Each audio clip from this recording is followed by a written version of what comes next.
colleagues. So we'll start, I think, the event and people will join a little bit later. Good morning, my name is Antu Duong. I am the co-director of the Global Cities Hub.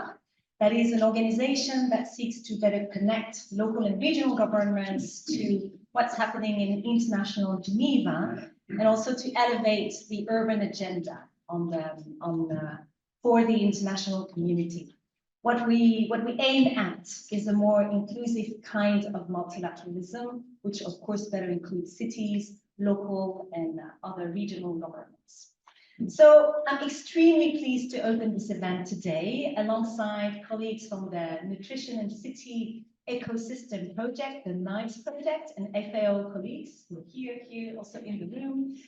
Sorry if I haven't said hello.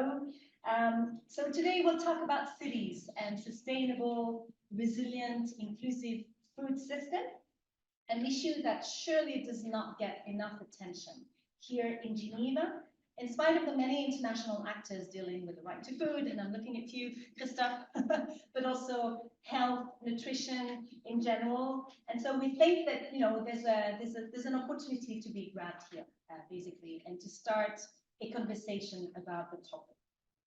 So the event seeks to put some light on the issue and to build up in Geneva a community of interested stakeholders in the issue, and to discuss how to transform food system in an increasingly urbanized world where cities sometimes get a little bit disconnected from the rural zones that produce foods that they consume.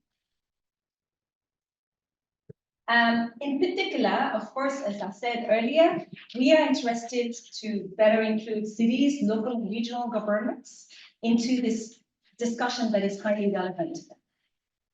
How we will manage to feed cities in the future is really an existential question in a world basically that gets very rapidly urbanized. And so before we start this very interesting debate, let me quickly also refer to some housekeeping matters.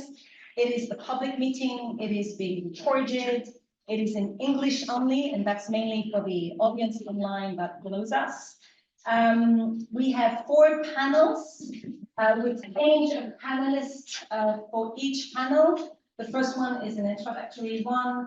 The second one and third one will be more substantive, and then we'll have a closing panel with some people making concluding remarks. So let me start with our introductory panel. And I have next to me Dominique Durchamp. You are the director of the FAO Liaison Office in Geneva, and you provide us with a general introduction of the theme, and so as to, best frame the discussion today. So the floor is yours. Yes.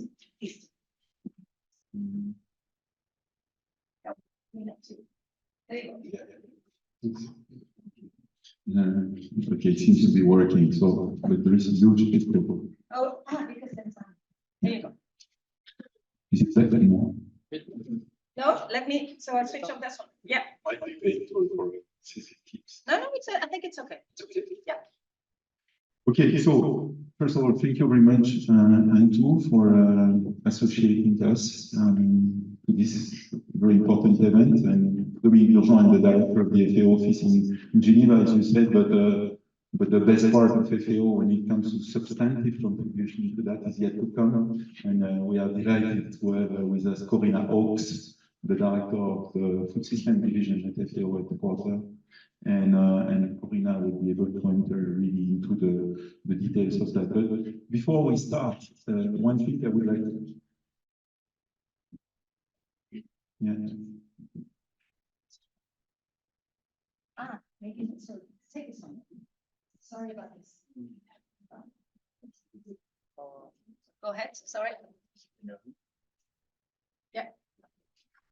Go ahead. It's on. Yeah, it's better. Okay, well, I hope you can hear me better now. And before we start, I would like to really, we are 8th of March, which is International Women's Day. So I'd like to really start by wishing you all the great, rich, and I was reflecting on what word to use, but transformative during International Women's Day. And FAO gender issue. It's always been at the top of the FAO agenda. I've been with FAO kids, and since I joined, I mean, the issues of gender equality has really been at the center of FAO's work. And FAO, you know, is one of the things we do, and the thing we do well is producing a lot of data, a lot of statistics. And in 2012 and again last year, we produced a report really focused on gender equality issues. And two numbers that always struck me are the fact that if we provide women with equal opportunities, we would boost global economy by $1 trillion. And even much more importantly, from my perspective, we would reduce the number of people in food insecurity by 45 million. So I think International Women's Day is also an opportunity to reflect on that and to see how we can continue this transformation, because a lot has been done, but even more remains to be done to ensure freedom.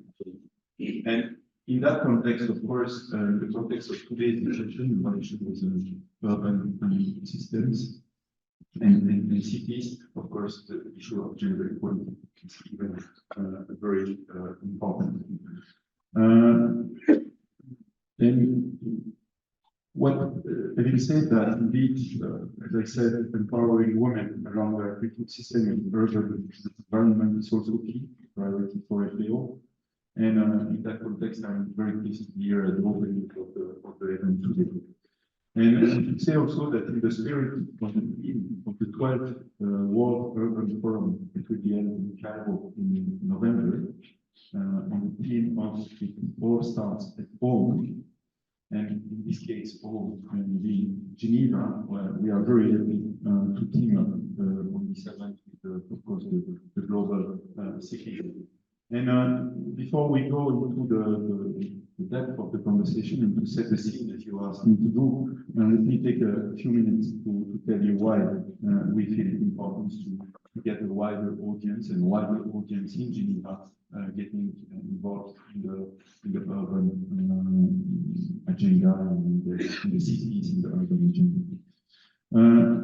As you know, most probably better than me, as we speak, half of the population already lives in cities, and as we are going to 2050, we estimate that there will be about 70% of the population living in cities.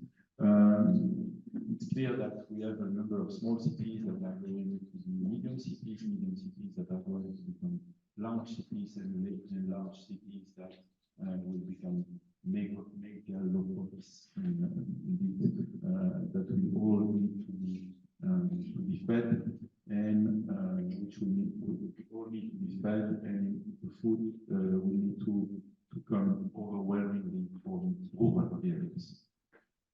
It's clear that as you know, and though there are a number of very innovative projects and programs, such as, for example, the Line plant in Saudi Arabia, where most of the food to be self-sustained, etc. Most of the cities of the world did not grow with a long-term plan in mind. I spent a significant share of my life in Damascus and in Rome, and these are very ancient cities that have grown. The planning of sustainably feeding those cities were not at the top of the agenda. So there are challenges in always making food available in cities and ensure that it's safe, affordable, nutritious, and tasty. And this enables me to make a reference to the Vip program in Switzerland, which I think is also a very important initiative. And of course, there are further challenges for innovation diets in the urban environment, making sure that they go with the urban lifestyle and are indeed affordable. So this said, cities, of course, can also have a lot to contribute. Their needs are big, but their creative potential also exists and needs to be tapped. There are best practices in cities, and cities can learn from each other, and the world agenda can learn from cities. And in that context, FAO, the role of cities has been very well recognized in FAO. You probably know that in 2023, the state of food security and nutrition, which is the flagship publication of FAO, was indeed dedicated to the topic of cities, of the theme of urbanization, agri-food system transformation, and healthy diets across the rural-urban continuum. And that report indeed shows that this report is produced not only by FAO, but by the WFP, UNICEF, IFAD, and WHO, so really a multi-agency report flagship publication. And it shows that increasing urbanization is driving change in the food system across the urban continuum, as I said. And these changes represent both challenges and opportunities to ensure everyone has access to affordable, healthy diets. In that context, FAO has also recognized the power of cities, and now we have FAO is organized with a strategic framework, with the 4 pillars, production, nutrition, environment, and life. And within that, we have established program priority areas, 20 program priority areas, one indeed being dedicated to this issue of urban agri-food systems, and Corina is leading these program priority areas. I'm sure she will elaborate on that and tell you what we're doing under that. And within that urban agri-food system program priority area, we have one of what we call corporate initiatives, which are, the Director General of FAO identified 6 corporate initiatives that should be really transformative. And one of them is called the FAO Green Cities initiative. The aim of this initiative being really to increase people's well-being, to increase availability of and access to products and services provided by green spaces, green forestry, and urban agriculture. And this initiative, interestingly, is led by our forestry division, showing the linkages with all this matter. But what is critical about the work on urban agri-food system is that it expands across the whole of the agri-food system. And in that context, also a second key area of work is the linkage between urban and rural areas. Last year, we produced a key publication with our partner in the room, RUAP, on building sustainable and resilient city region food systems. The third area of work is nutrition and food security in cities, with the importance of food markets and providing safe and nutritious food. We have a network of cities working on this topic in our Latin American region. We know, of course, at FAO that cities can contribute to provide to a positive future for the planet if their agri-food systems are sustainable, resilient, and inclusive. But as an organization with a history of focusing particularly on rural areas, we know that if we really want to achieve success in cities, this needs to be done in partnership. And why we are so keen to participate in this conversation with the Global Cities Hub and other initiatives, working with the SDC, also nice programs, etc. Thinking that indeed, if we build partnership, we'll be able to successfully advance our approach. So with that, thank again, Global Cities Hub, and we are glad to participate in this conversation and look forward to this. Thank you.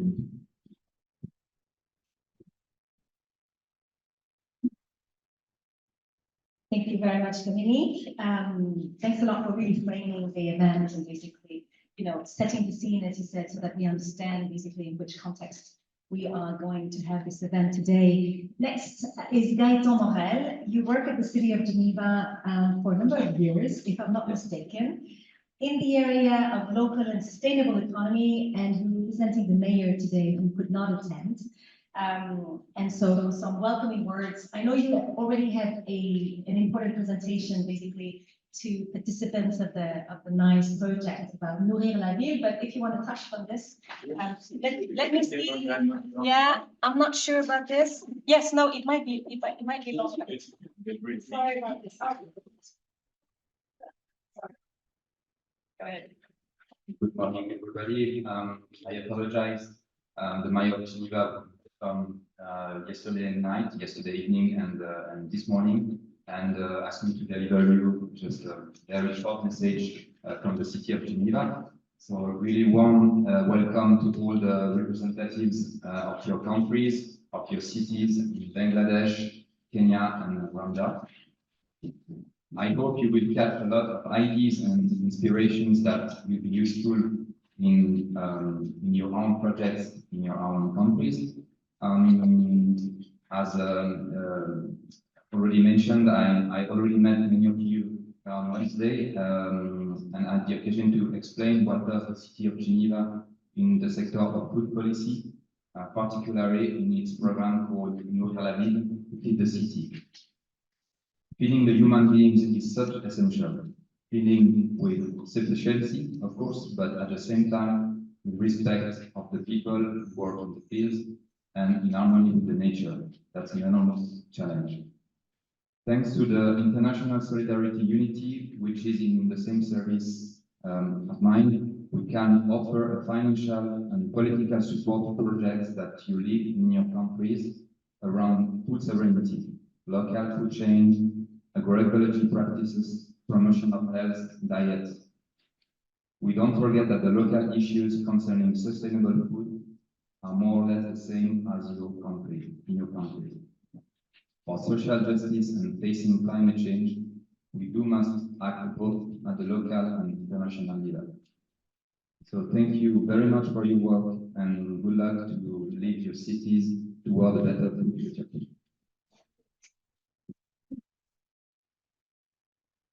Thank you very much. We'll start with our first panel. So I'm asking Corina Hawks and Jessica Olivier to come on the stage.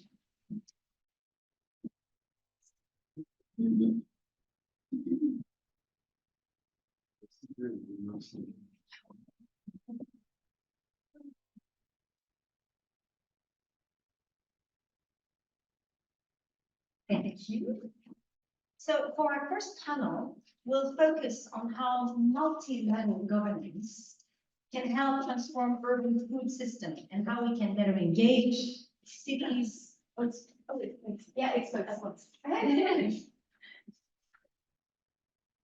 Sorry, and how we can better engage cities at the international level to promote healthy, sustainable, just food systems.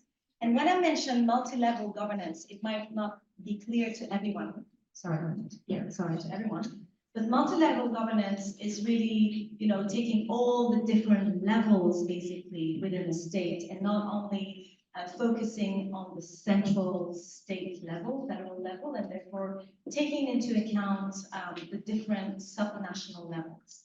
And you might know that at the international level, we of course focus on the state level, but that's part of the game, to try to basically have an international governance that also takes into account supranational level. So, Corina Hawks, we'll start with you. You were the director at the Food Safety and Food Systems Division at the FAO. And before that, your entire life has been dedicated to food policy issues, including as an academic. So tell us more today, now that you're working for an international organization, how you work with cities, although Dominique has already touched on a few of those points, and how do you engage with cities to promote multi-level governance? Sure, thank you very much. It's a real pleasure to be here. Thank you very much for the invitation. And it's nice to be sitting here with my friend and colleague Jess, since Jess and I worked very closely on a document together 6 years ago now. That's 8. Good to be here. Okay, so in FAO, and I think more broadly, In the food systems agenda, the agri-food systems agenda, as we say at FAO, we're really moving, I think, from a planning focus to the implementation and impact agenda, like the process of actually making change, of getting things done. And cities can be at the forefront of this, and we certainly see that at FAO as being critically important. And in order to do that, we need what we call a systems approach to that. We need to make the connections. We need to make the connections between production and consumption, supply and demand, which I know the NICE project does. We need to make connections between the different institutions. We need to make the connections between the different issues, environment, social, nutrition, health, etc. And we also need to make the linkages between the different levels of government. We need to make the local to global, the connections between short-term and long-term. And because at every single one of these spaces, there's energy. There's people who are actively doing things. So just imagine the power if you bring all of these different parts of the system together and connect them. This is the opportunity, and it's very exciting, and it's extraordinarily difficult. And will only happen if we have a shared belief, I think, in harnessing this energy and aligning it in the same direction. And the reality is that a lot of this energy is in cities and other subnational entities. And they're the ones who are responsible for implementing things on the ground. Of course, national government and many other entities also. But there's something, and the reason, one of the main reasons I got interested in cities in the first place was because of this greater groundedness of working in cities. However, what we also know, and the first point I'd really like to make, is that if we don't connect the city to these other levels of government and governance and partners at different levels, we're not harnessing that energy, we're not aligning, we're not maximising the opportunity. But to do that, we need to have much greater clarity of roles and responsibility and who is accountable to do what. And that's going to vary between every country, because in every country there's a different system of who has power and how to leverage that power and where the funding goes and how government works and how the partners work. But nevertheless, we're not at the point yet where we have the clarity on roles and responsibilities and who is accountable for what in this multi-level governance space. And what that's doing is it's reducing the potential for the work that is going in cities to actually move to implementation and impact. So the work of FAO, one of the things that we do is directly support cities, along with many others in the room, many people doing this. And we were part of a group of partners supporting the food liaison advisory group in Kisumu County in Kenya. And I know there's others working in that region here.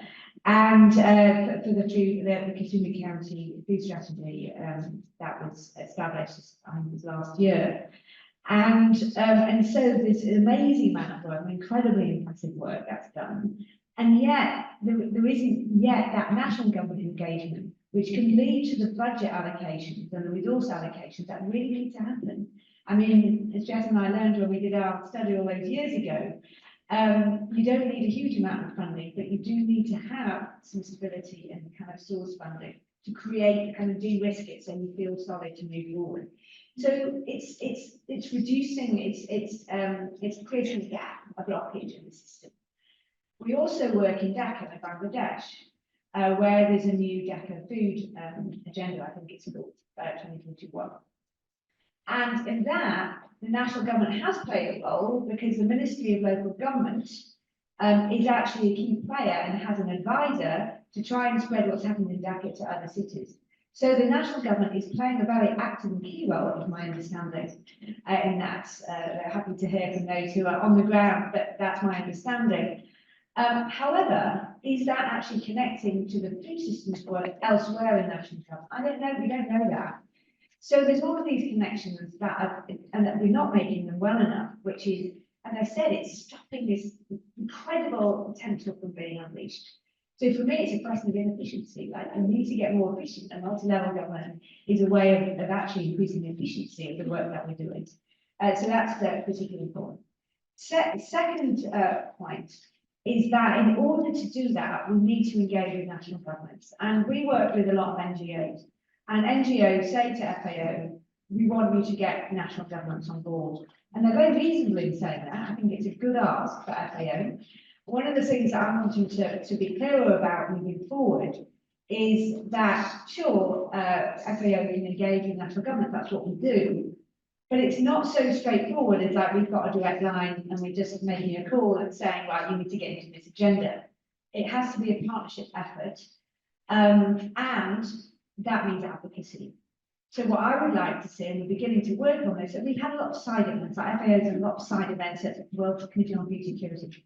It's fine, it's a start, but it's not really where we want to be going. Where we want to be going is working with the UN agencies and the other partners.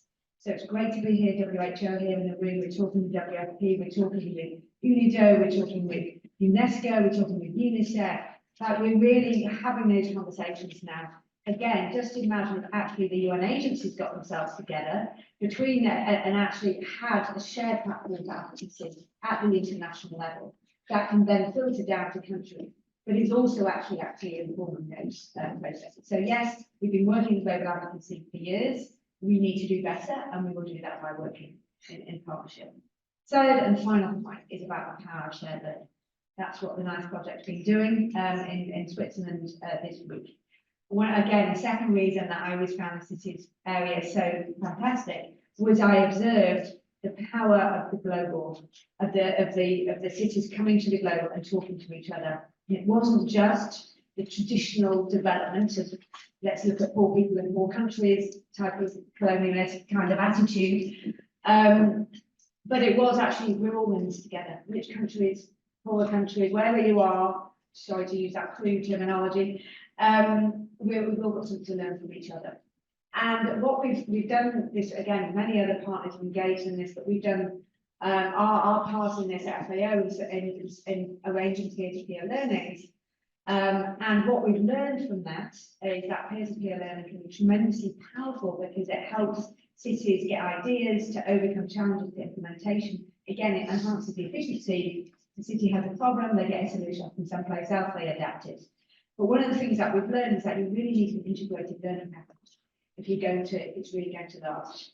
So learning by doing, and I've got some examples in Nairobi, I've been working on learning by doing and mentorship and other things that accompany this peer-to-peer process.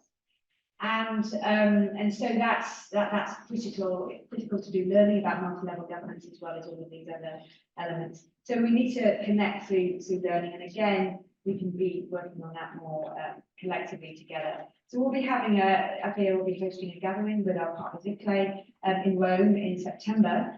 I'm looking forward to getting save the date out and around that very, very soon, in order to try and bring the system together, building on events like this one.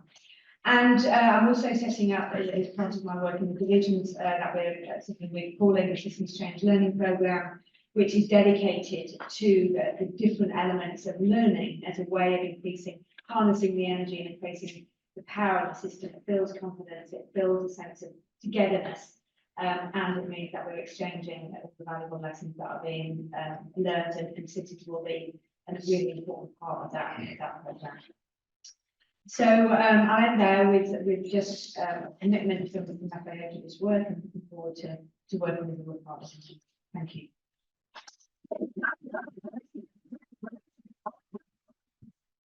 Thank you, Davina. And really, it was very clear that you're calling upon, partnerships that really want to connect different levels, national governments to their cities, connect with other UN partners, connect cities among themselves. And I think it's only this way that, we can manage to do something. But of course, it takes a lot of time and a lot of energy to do so, and to get out of your comfort zone a little bit. So kudos for that, and looking forward to engage with you.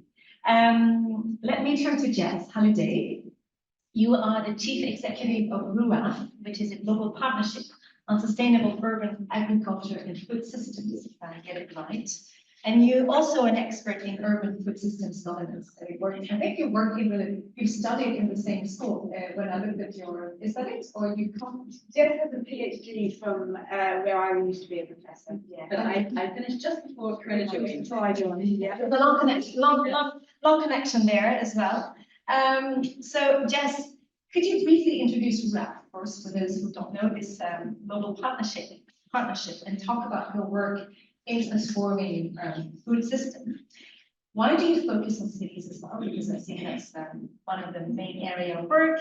And what are the existing or yet to be created mechanisms for achieving multi-level governance? Thank you very much. It's a pleasure to be here and it's a pleasure to reconnect after a few years. So RUF is an international organization that has existed in various forms for coming up to 25 years. Our roots are in urban agriculture, but since 2012 we have focused on all aspects of urban and city region food systems. So RUF consists of RUF Global Partnership, which is a consortium of research institutes, NGOs, and selected cities that functions as kind of a think tank to identify support needs of city stakeholders and to co-develop projects to provide support. We also have a consultancy arm through which we fulfill service contracts for members of the RUF Partnership and external organisations. And one of our flagship projects since 2015 has been, as you already mentioned, the City Regional Food Systems Programme with FAO. So, what is the role of cities? Why cities? What's the role of cities in food systems governance? Or put another way, why is it crucial for cities to be part of the conversation on sustainable, resilient food systems? First of all, I'd like to distinguish between cities and places and cities as local governments, or rather local governments and all other stakeholders who are involved in urban governance, including civil society, the private sector, trade unions, media, and so on. So cities and places. So people in cities consume a huge amount. I've read some statistics that around almost 80% of all the food produced in the world, meaning that meeting the needs of urban residents is a major configuring factor for the global food system. It's within cities, or rather within urban food environments, that people interact with the food system through access to and affordability, convenience and desirability of different types of foods. And it's where some of the impacts of systemic failures of the food system can be seen most clearly, such as trickle burden of malnutrition, and where cities are highly dependent on long supply chains that in many cases span the whole planet. Their food systems are highly vulnerable to external shocks and stresses. Cities as places do not exist within a vacuum. We talk more about the rural-urban continuum, understanding that the boundaries are fuzzy. There are many functional ties between urban centres and their surrounding city regions, not only in terms of local food provisioning, although obviously that's a major tie, but also flows of people who travel to cities for work, money, natural resources, ecosystem services, waste management, pollution, and so on. So at a time of unprecedented urbanization, especially in African and Asian cities, we can no longer think in binary terms about urban and rural areas. The role of cities as places in the food system simply must feature large in food policy discussions and decision-making. So turn next to cities as local governments. It's at the level of local government and of civil society, community groups, and other stakeholders involved in urban governance that there is the best understanding of the local context, the issues, and the suitable remedies.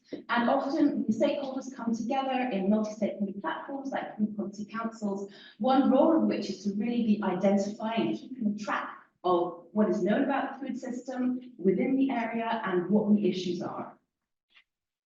Local governments generally have, as Corinna mentioned, some powers and competencies that can be deployed to help shape the food system, more than one might think at first glance, across different policy domains such as planning, public health, public procurement, social welfare, environment, education. The precise powers and competencies vary depending on national, subnational, and institutional frameworks and division of responsibilities. Although there is this trend towards decentralization or devolution, local governments rarely have free rein to do whatever they wish with their food system. Their policy options may be framed or constrained by the higher levels. They can adapt high-level policies, or they can innovate to varying degrees to try to ensure that policies are really suited to local needs. And as Corinne also mentioned, the devolution of powers and competencies is not always accompanied by budgetary devolution. So it can be very, very hard to develop and implement adequate policy responses that are supposedly within their powers. So for local governments to be able to develop and implement effective policies to address food systems issues, it is really incredibly helpful for there to be an enabling policy environment. So how to make that happen? I'm going to share just a few quick examples. These have been identified actually by Revolt, one of the partners in the Urban Partnership, by my colleague Charlotte Fletcher. The first is in Uganda, where since the UN Food System Summit in 2021, the National Food System Committee has been created. It's convened by the Prime Minister's Office. It's made up of various stakeholders from both the government and non-government sectors relating to food, including the Ministry of Local Government. So the Ministry of Local Government consults with and represents local governments. And the role of the committee is to develop a national policy framework for food systems transformation throughout all levels within the country. The second example is Vietnam, where there is a national action plan for transparent, responsible, sustainable food systems, which was developed through a 2-year highly participatory process in the aftermath again of the UN Food System Summit. And this action plan gives a mandate for subnational authorities to work on food systems transformation. So to really leverage their powers and competencies to a maximum. And the third example comes from Ecuador, where there are intersectoral counter-government tables that mobilize actors from different levels to address the drivers of malnutrition, and in some cases also take a systemic approach to improve access to healthy food. At the same time in Ecuador, there are calls by the vocal and influential plurinational and intercultural conference of food sovereignty to develop a territorial approach to food policy, rather than this blanket national policy that doesn't really take account of the regional, geographical, and cultural characteristics. So these mechanisms may not be perfect, they're still in development, they're not without their challenges, but they do demonstrate that in some countries, there are already efforts underway to actively forge this helpful multi-level governance, these enabling environments that will give local governments and non-governmental stakeholders their place in conversations and in decision-making about food systems transformation. And I expect that these examples will mushroom and we will see many more in the years to come. Thank you very much.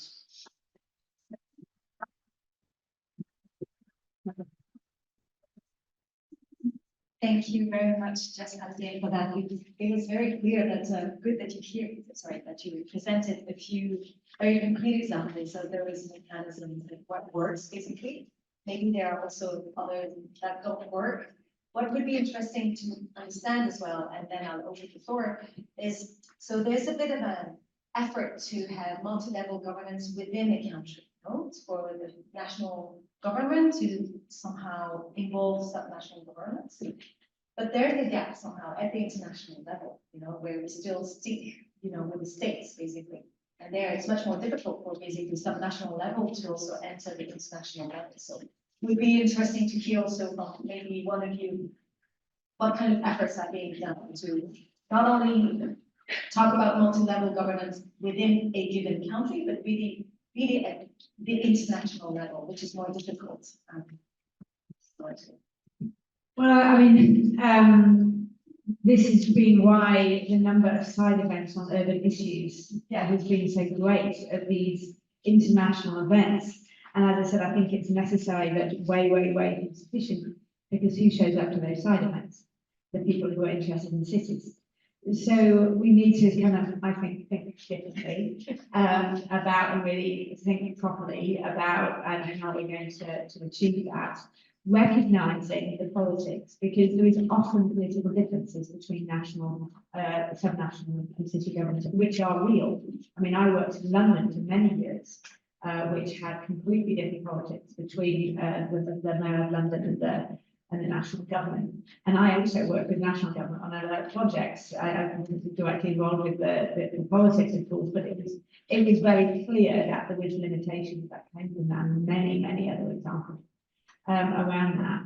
And so this is there is diplomacy here, and that's why I think starting with clarity on roles and responsibilities is so important. I mean, if you look at what happened in Brazil, with their very successful in their first lunar era, where there was strong political alignment, and that was quite impressive, but not necessarily typical, not throughout the whole country, but still.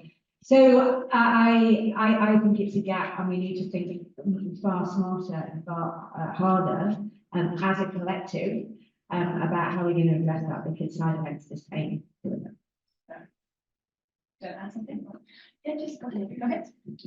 Yeah, I agree, Corinna, very much so. It's not there yet. There have been some concerted efforts in raising the profile of cities in some international dialogues. One particular example was COP26, which took place in Glasgow a couple of years ago, and the Glasgow Declaration was a very helpful piece of infrastructure, if you like, actually to try for cities to make a public declaration of their work on food systems and climate, and then to take that and to really start to try to raise the profile of cities within the international arena. And I think it's really important, although the Glasgow Declaration is being integrated into the Milan Urban Food Policy Pact, through a separate mechanism relating to the Barcelona Challenge, which was part of the Milan Urban Food Policy Pact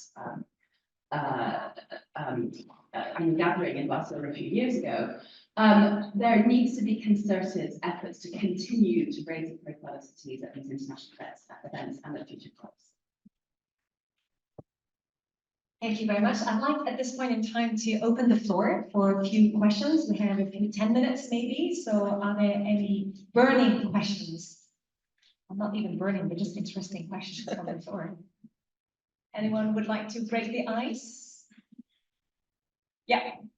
Come on, Elia. Thank you very much. It was Could you stand up so that we can hear you very clearly? Thank you very much. Very informative. I would be interested. I think you've both worked with the Milan Urban Policy Pact. If you could outline a bit exactly how it works, how much or what cities, with what cities should start, what the entry points would be, etc. Thank you. Thank you. I'll take a second one. I think there was if you could just stand up as well. Thanks so much for the presentation. My name is Edward from Scale Nutrition. I think that one of the things in the strengths of the food systems approach is that some of the momentum around that was the multi-stakeholder approaches that are created. And so it's great to hear the examples at the national level where cities have been voting in a full way. Just wondering if you could talk a little bit more about the way and what that multi-sector approach looks like within the city level itself, what stakeholders might be involved, what some examples of that are, and how that might look different at the urban level compared to a national level, say. Thanks. Thank you. We'll address part of this discussion this afternoon, but feel free to pick up elements of the different questions, the two questions you had. The Milan Foods. Yeah, so the Milan Urban Food Policy Pact, it was launched in 2015, and it was really the first international protocol for cities to develop a sort of concerted, make a public declaration of their intention to work on food systems transformation. There are well over 200, I think something like 260 plus signatory cities now. And cities, so they make a public declaration, it's signed by the mayor or the city leader. And there is a framework for action. So cities that sign up, there are 6 different categories that there are recommended or suggested actions and some indicators relating to these actions. They're not expected to do everything, but very much to select the entry points which are in line with the city agenda. So, for example, if they have a very strong city agenda on public health, then they might be looking at the more public health oriented actions. Underscoring all of the different actions is governance. So they are very strongly encouraged. One of the key features of the pact is to develop governance mechanisms, ideally a multi-stakeholder platform, to be to bring together the stakeholders within the city context.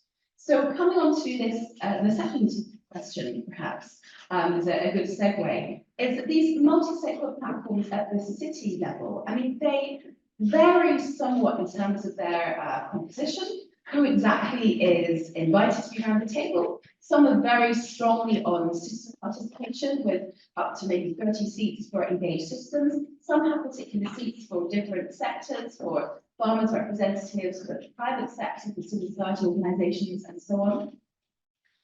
So it does vary from city to city.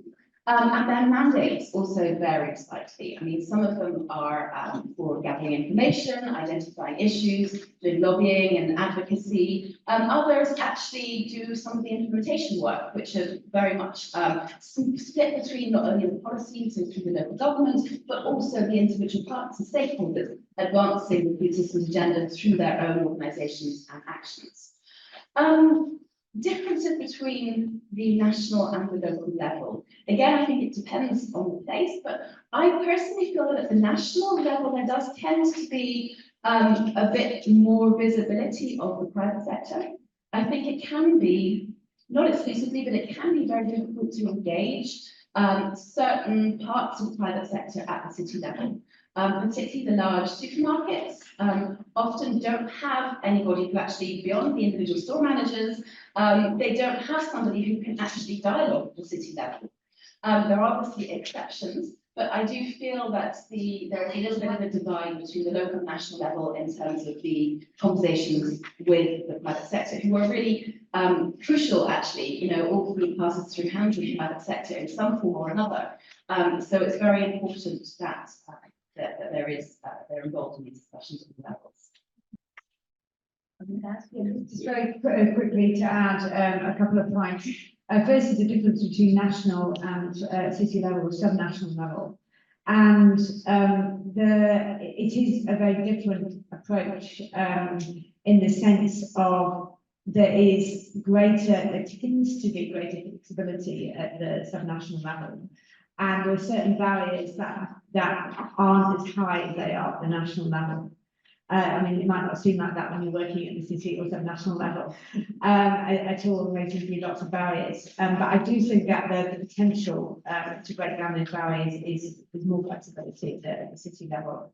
And the second point is around the mandates, where I think, as I said, if we're really going to move into implementation and impact, really making change on the ground, that there's a very good report, by the way, on multi-stakeholder platforms in cities that was done by the One Planet Network, very comprehensive, lots of I think it's based on 6 examples for the document, and it's complemented by a multi-stakeholder collaboration guide more at the national level, which is done by my division at FAO. So there's kind of 2 recent guides out there, but it's really around the move to implementation and impact.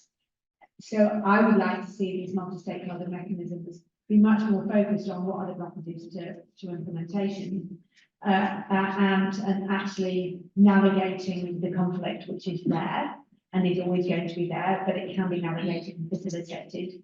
And it's trying to work through those difficult issues which are blocking implementation and impact, that I would like to see those multi-stakeholder efforts more focused.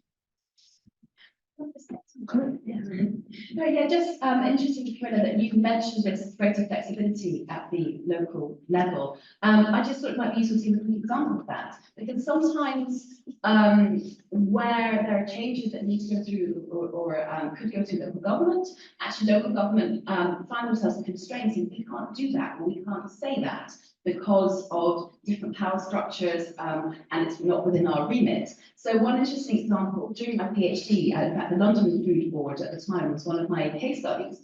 And a very interesting finding was how sometimes the Food Board decided to take a particular course of action. The mayor's representative said, we can't do that. And so civil society, in particular, the Sustain, a very vocal NGO on food and system issues in the UK, was able to step in and say, well, we can do that. A particular example was the early publication of as an annual publication from Good Food London. And the very first issue, they didn't feel like it was appropriate for that to go through the through City Hall. So Sustain published it. And then, because they didn't feel like they could be seen to be ranking the London boroughs. And then after a few years and it gained momentum, then it became more appropriate for that to go through the city. So there are ways of going through the different actors to achieve what you want to achieve within the city.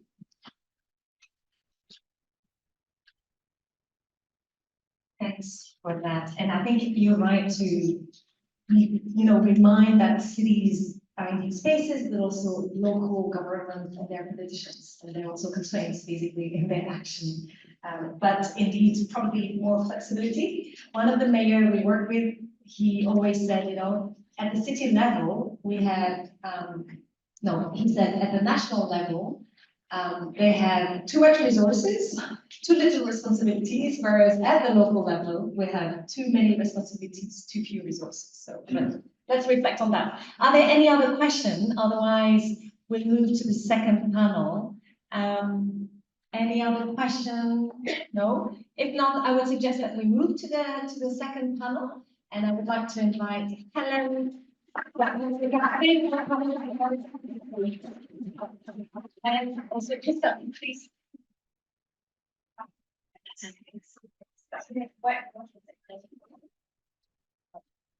Let me. And then.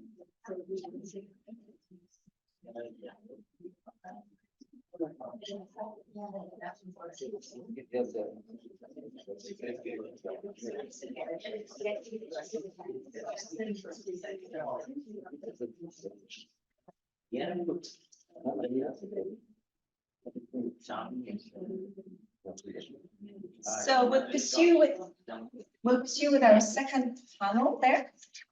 And I have other very distinguished speakers next to me. So for the second panel, we'll focus on the production consumption linkages that have also been referred to in the first discussion, how to basically safely and affordably deliver and promote better nutrition and healthier diets with hopefully local sustainable products to urban consumers. And I think we've understood from this first discussion how complex this issue is. And we'll start with Helen. Helen Kaider, you're a public health specialist and the lead for the Nutrition in City Ecosystems project, or NICE project, based at the Swiss Tropical and Public Health Institute, Helen. And this event today is really, I have to acknowledge this, find its origin in the NICE project, basically. Everything started around this. So I'm very pleased to have Helen introducing the project, telling us what it is, where does it take place, where do you stand, what are the next steps of this interesting project, and I know you have some slides that I will be sharing. So. Thank you very much, and good morning, everybody. It's really a pleasure to be here. We are indeed the Nutrition in City Ecosystems project, and if you take two things away from that, please take away the nutrition and the cities, just so we are clear. And really, we are working in 6.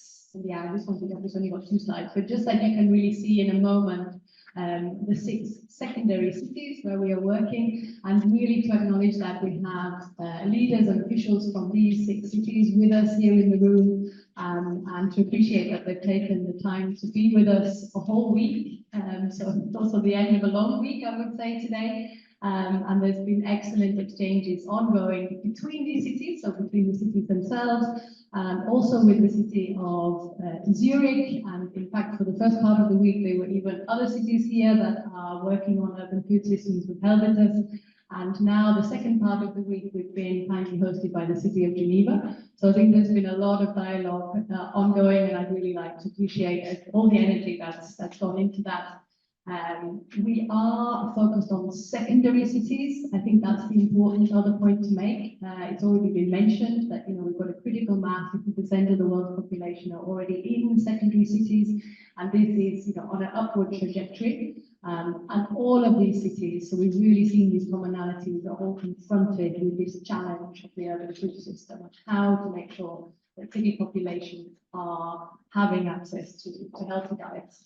This is the goal of NICE as well, that we're improving, that we're reducing poverty and improving nutritional status in secondary cities, and of course with a focus on vulnerable population groups. Can't go into a complete blanket approach there.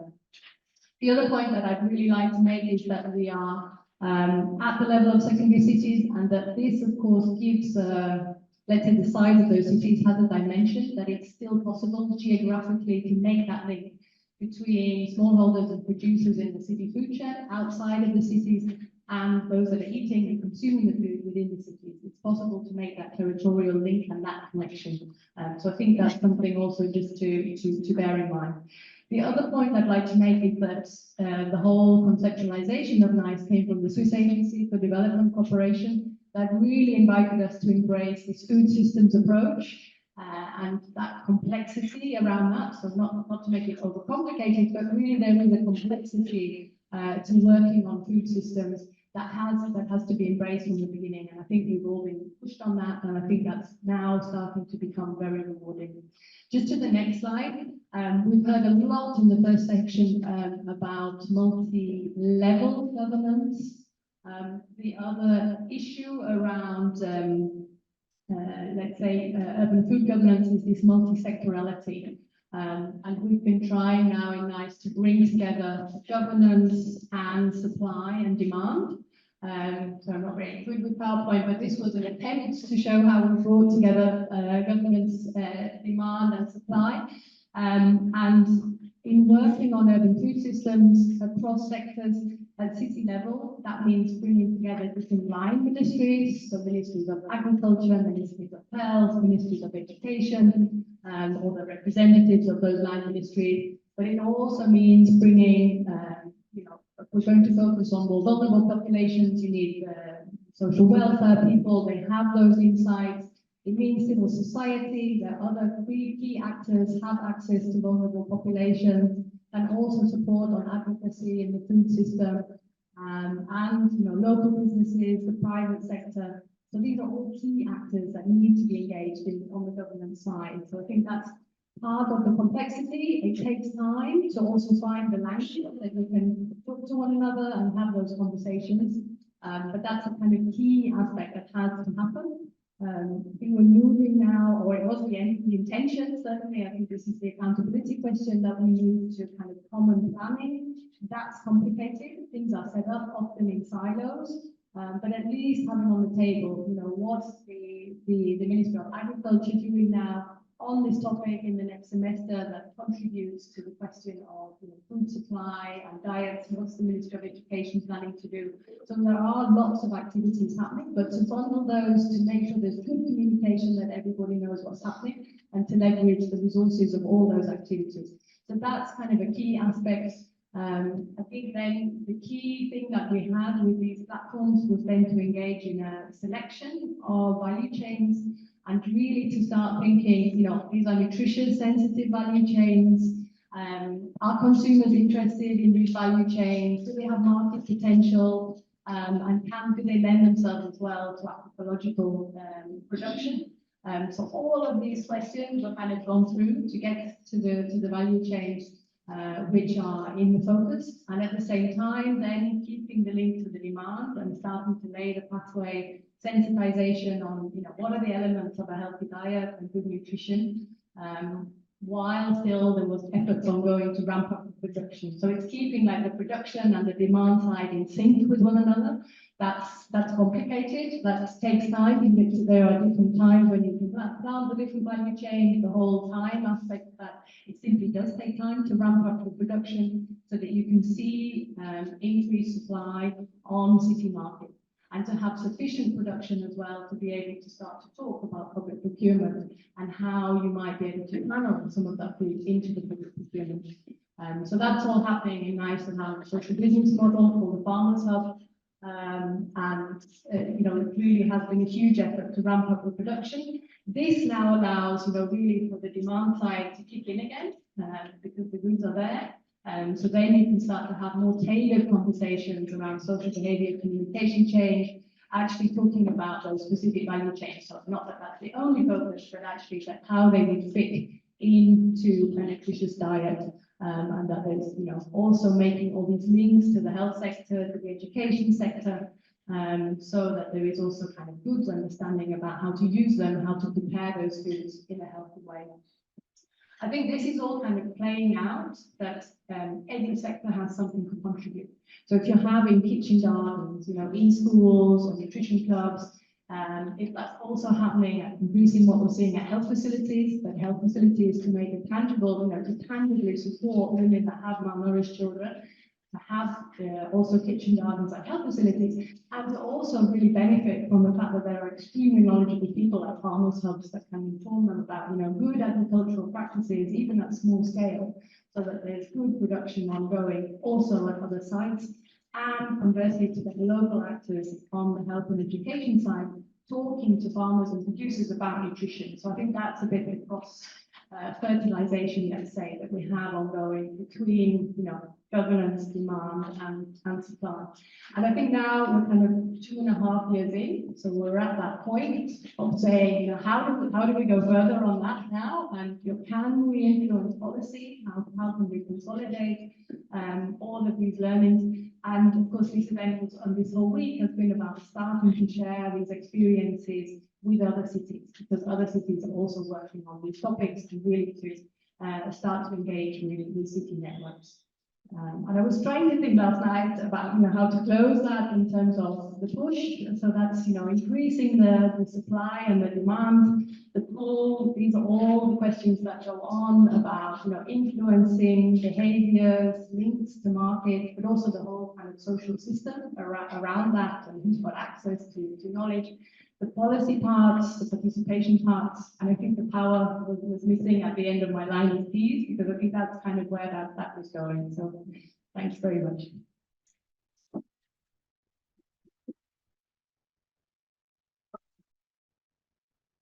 Thank you very much, Helen. And indeed, I think I look at my plate very differently now.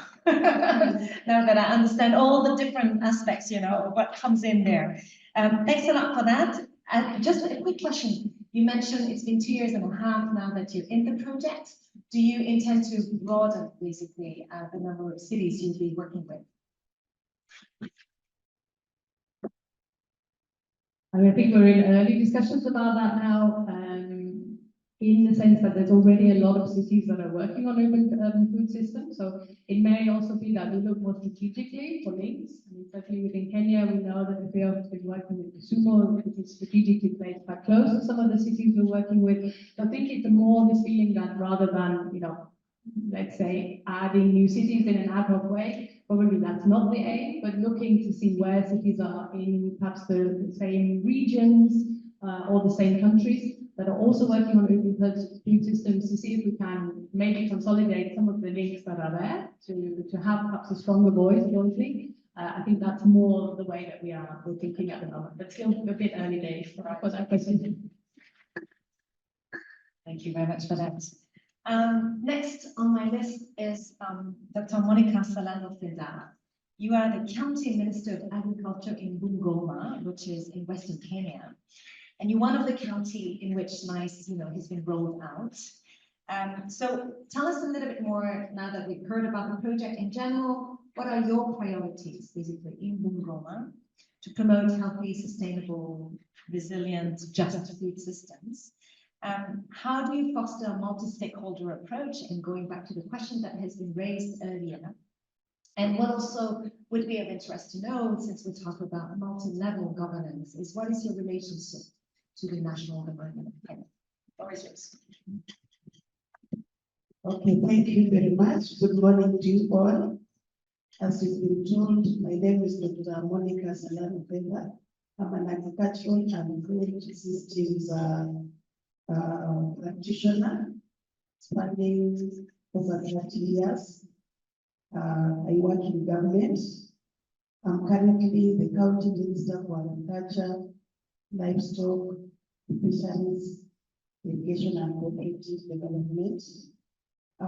First of all, I really want to thank you for inviting me to be one of the panelists here so that I can talk about my country, Kenya, and then my county, Bungoma.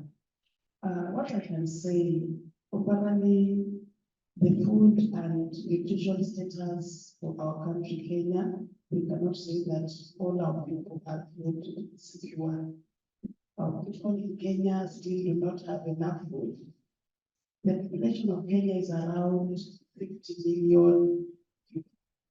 And when we talk about food and nutrition security, we all understand that to achieve food and nutrition security, it is a situation where all people at all times have either economic, physical, or social access to food that is safe, that is adequate, and it is nutritious, and meets the preferences of the people to ensure that they lead an active and healthy life.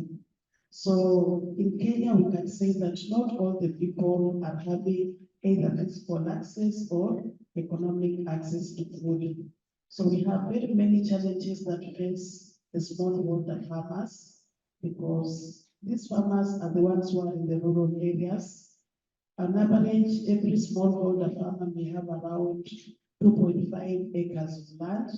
So they are supposed to produce this food and overall be able to contribute to the food security of our nation. So Kenya, and even to a larger extent, Bungoma is an agricultural country and county. Most of the food is produced by the smallholder farmers. So these smallholder farmers feed themselves, and they are also supposed to now have excess that is sold and is fed to the people who live in the cities.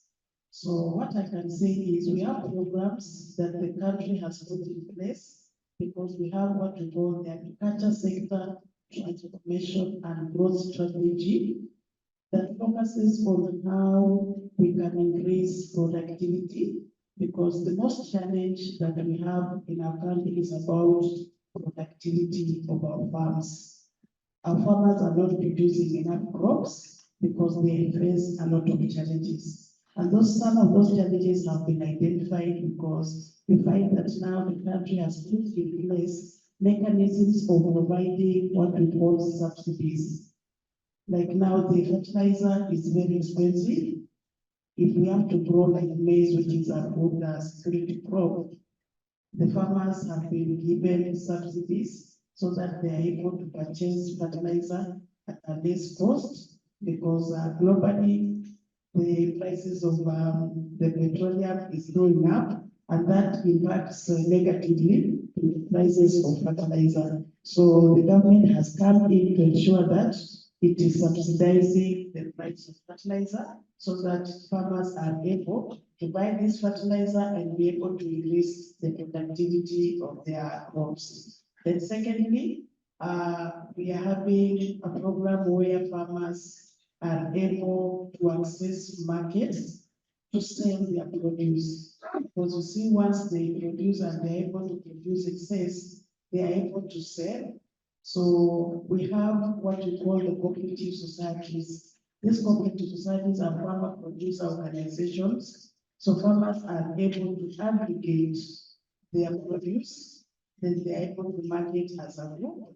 So as they market, they are able to now get more of their the income from what they are producing. And this is what is now able to end up either for export or in the city, so that the farmers are influencing what is eaten in the cities. So under the NICE program, we have the farmer hubs.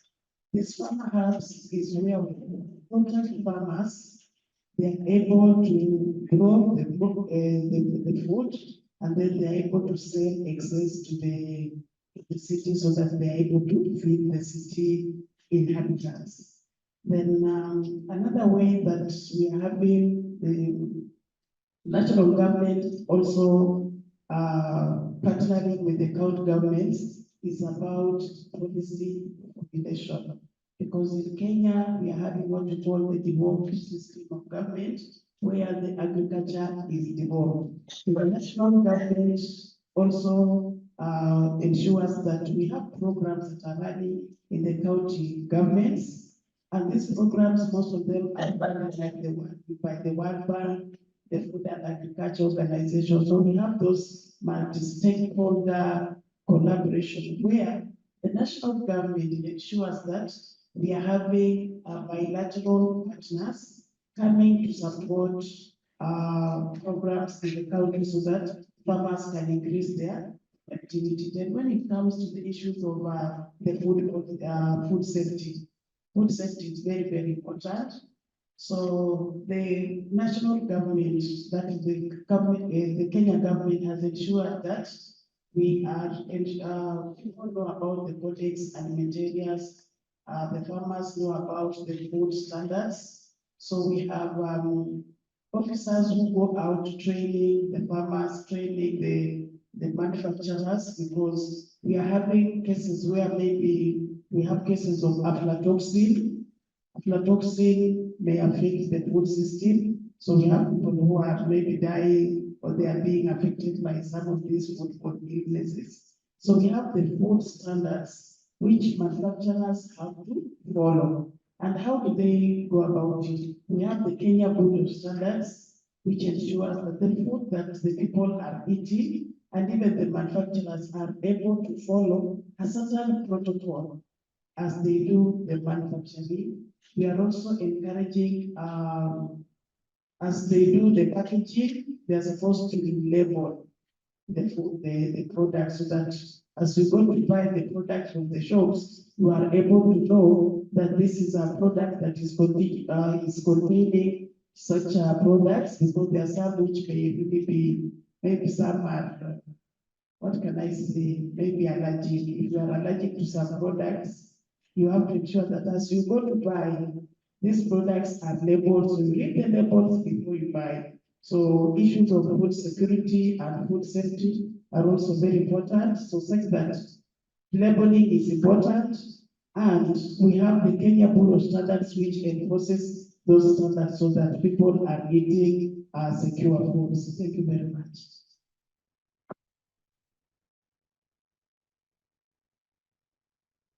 Thank you for that. It's very useful to understand, the big picture of the NICE project, and then see basically how it is being rolled out in the field, and what does that mean for you, basically, in Bungoma, and what kind of issues you're working on. So thanks a lot. Thanks a lot for that. And we'll conclude this panel with Christophe Collet. You are a senior researcher at the Geneva Academy on International Humanitarian Law and Human Rights.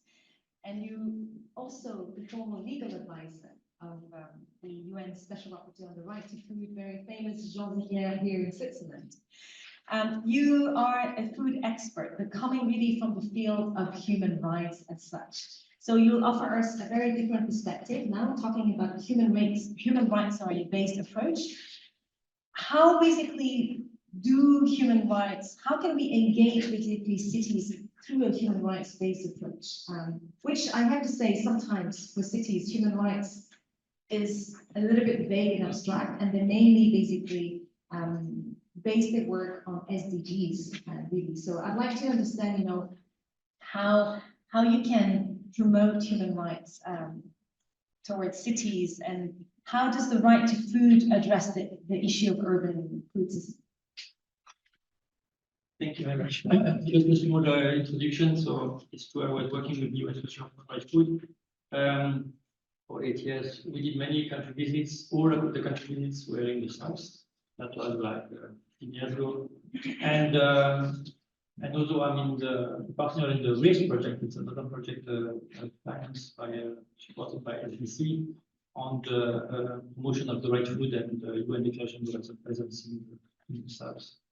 But now, since a few years, there is also a lot of interest on the right to food and in Europe and in the north.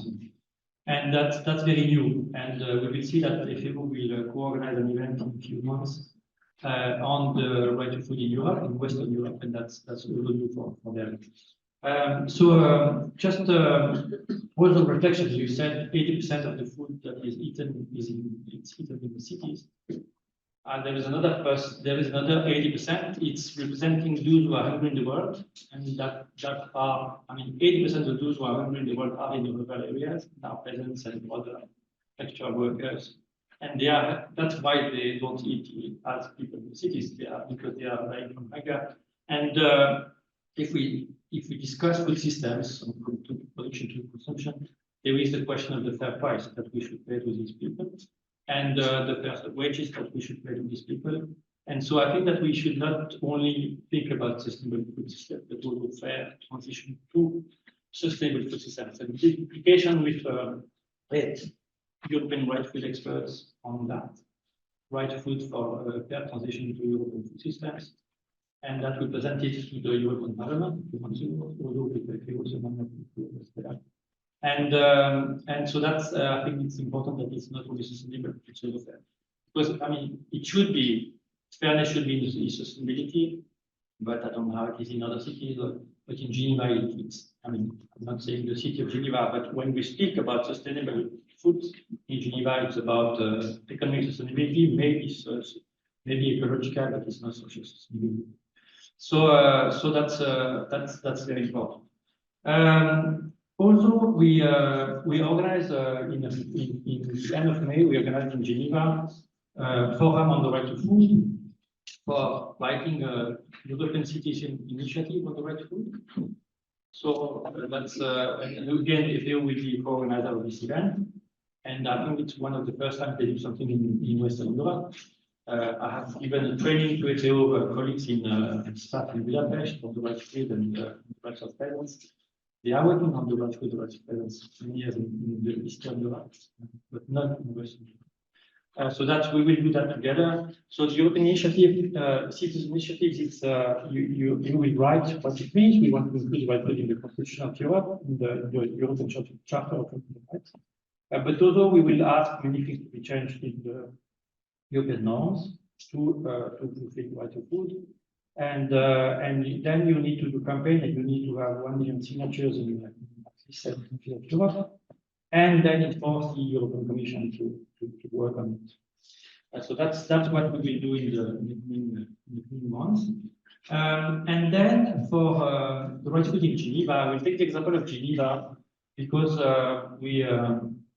I was Amazon in the NGO Good, and we did a study with students of the Graduate Institute in 2010 on the right food in Geneva, and we notified 12,000 people that had very difficulties in food security, but there was no political will at all, no reaction by any authorities at the local level.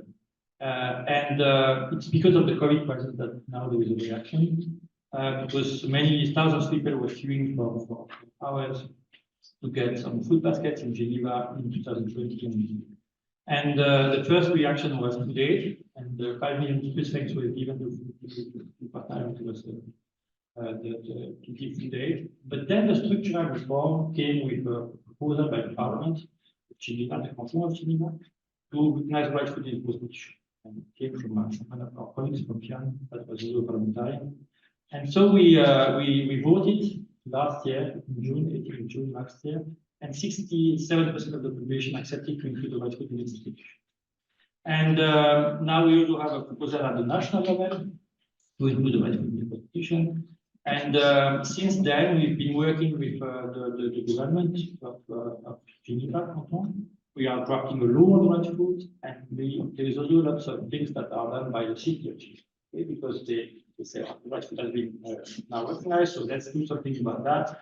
And one possibility would be the creation of a food fund, yes, I want that with in Geneva, that would bring everyone money to give to buy food.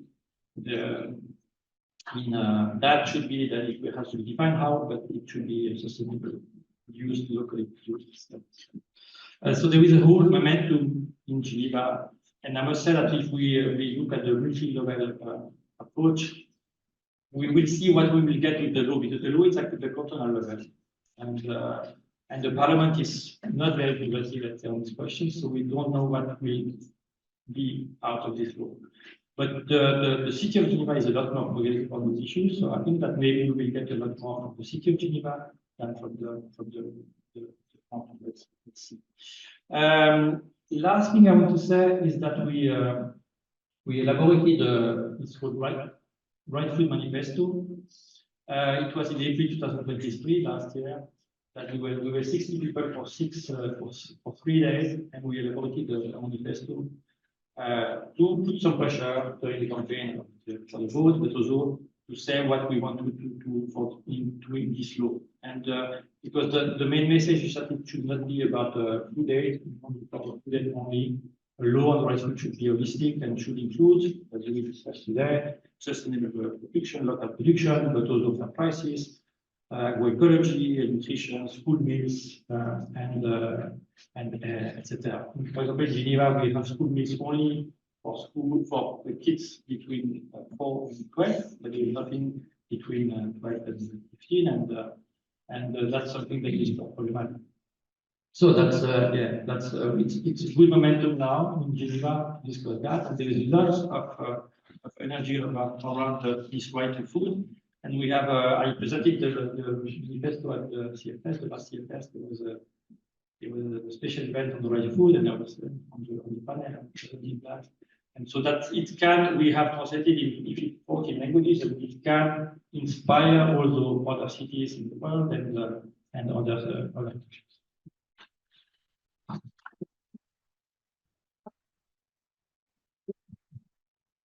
Thank you, Christophe, for adding a layer of complexity to the question of food systems with the legal framework around it, actually.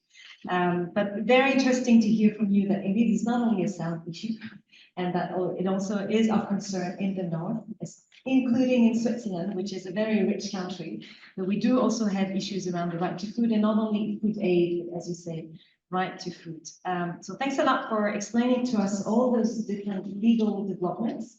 I'd be also keen to hear from other participants if there are developments in the legal side as well, in Bangladesh, in Rwanda, in Kenya, to hear about this.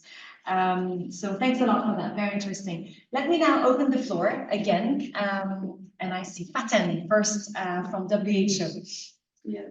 You have to speak a little bit loud. No problem. So first, I would like to thank the panelists for this session and the previous session for their discussions and presentation. And there are 2 points that I haven't heard so much in this debate. The first one is, again, how do you make sure that food security is a matter of all the population, but there are some that are more vulnerable than others. Second, when there is a problem with food security, sometimes it is offloaded to charity organizations. So in the panelists now in this session, we have heard that through the right to food approach, we're trying to make it as the business of local governments and their mandate to make sure that people have the food, the right food in their plates. So how do you make sure that the community does not have a passive approach in saying, well, I'm starving and I need, and I'm just waiting for so-and-so to give me that back? Second, in the transformation of the food system, how do you address the issue of, which was not told as well, of the intermediate? We know that for some, food is business. So how do we make sure that les intermédiaires, I would say, who are putting a lot of pressure on local authorities, have a more, how to say, more engaged role in facilitating that. We have seen in COVID-19 also that when the food supply is stopped, the disruption, the instability among the communities, that was the first thing that happened. And I saw, for example, in the case of Geneva, in Switzerland in general, the local authorities involved the private sector who are selling food to reassure people that food was not an issue, food scarcity was not an issue. So I would like to also, if we can hear more on these topics from the experts. Thank you. Thank you for that, Faten. Any other questions? Yes, sir. From Helvetas, is that it? You have to speak loud as well. So, good morning, everyone.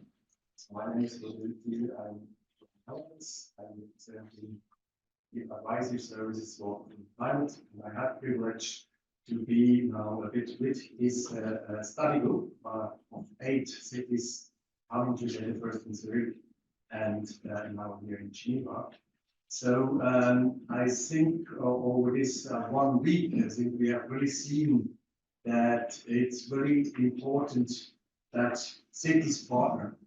I think this is I think very crucial, and that this kind of city-to-city partnership can really shape confidence and belief, especially if cities have something to show. So in the city of Zurich, we were, of course, in the, again, privileged situation that the city had its own sustainable food system strategy. And that is something the city could really show and put into this partnership. Partnership, in our case, partnership with 2 cities, one in Tanzania, secondary city as well, and the other one, Oxford, in Bangladesh. And bringing them together, first the cities in the south, they saw, okay, there is a strategy, but then really come and talk to the people and see how that works, and then also go and see practical example how the strategy is implemented. I think this is really important. And and the partnership is also important to really then also create this kind of dynamic. Beside the partnership, of course, resources are important, but it's really not the most important. The most important that you have committed people on both sides who are ready to share their experiences. And I think here in the north, we often think our systems are perfect, but we also saw that that's not true. And I think we can also greatly learn from food systems in the south. And here I would like to go back to a previous panelist who was referring to the case of Vietnam. And actually, I would wonder if they found elements we in the north, cities in the north, would actually learn from those food systems, urban food systems, because often they depend on much shorter value chains. Often their food is much more diverse and much less processed than here in the north. So what actually can we really learn from the food systems? Thank you very much for those questions. Let's start. Oh, okay. Let's take 2 more questions and then I'll give the floor to everyone. Go ahead, please, and then I'll see you. Yeah, thank you. I'm Valentina from Italy, and thank you for the very good presentation. So in addition to food insecurity being a challenge, I think food waste and costs are also very big challenges. I'm curious to know what happens to the food that is not sold, like what happens to the food that the farmers are able to sell, and what happens to the food in restaurants in general. Do you have food waste and loss programs in place? And the other question is on the issue of nutrition. How do you address like behavioral change? Because not so many people would understand what nutrition is, or sometimes people eat because they're hungry or because that's what they can afford, but not necessarily thinking about the nutrition aspect. So how do you have programs like that where you encourage people to eat nutritious food, but also based on the knowledge of what nutritious food? Thank you very much. One last question. Later. Thank you very much for giving the Elizabeth. Yeah. So I direct my question to what kind of cities in the global south like Kenya line on how to drive the right to food within the context of the three pressures of people, planet, and people, planet, and So I'm not sure I got this question. Can you repeat it? okay, I said, what kind of cities in the global south, like Kenya, learn from Geneva about how to drive the right to food agenda by thinking at the three pillars of sustainability, which works for the population, for the economies, as well as food quality. Okay. All right, thank you so much.